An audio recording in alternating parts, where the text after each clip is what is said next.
Kebakaran hutan dahsyat melanda Bukit Yerusalem sejak Minggu sore memicu operasi darurat skala besar dan menciptakan kepanikan di wilayah tersebut.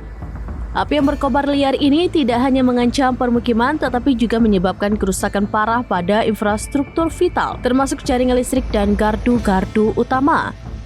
Menurut laporan dari YNetNews.com, kebakaran ini dipicu oleh gelombang panas ekstrim yang telah melanda Israel selama beberapa hari.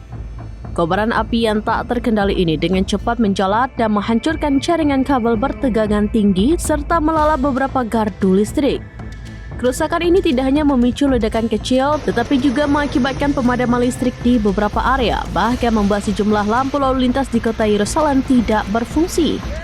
Kondisi ini menciptakan potensi bahaya kecelakaan di persimpangan jalan dan menambah kekhawatiran masyarakat. Petugas pemadam kebakaran mengerahkan seluruh sumber daya, termasuk setidaknya 8 pesawat untuk memadamkan api yang terus membesar.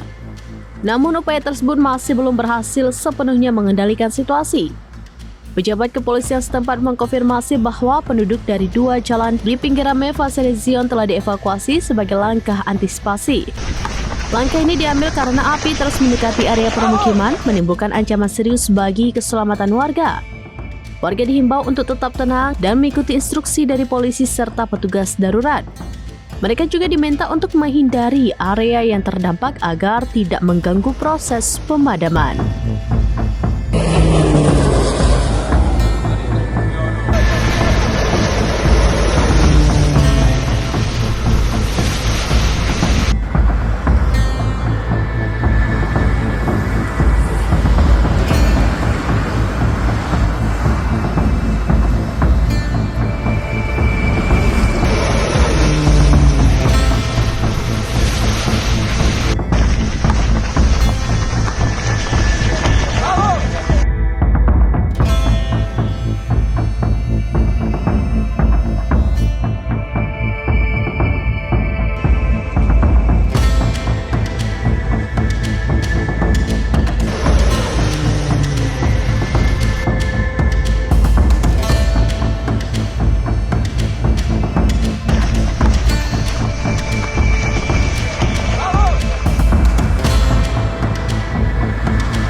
Download Tribun X sekarang, menghadirkan lokal menjadi Indonesia.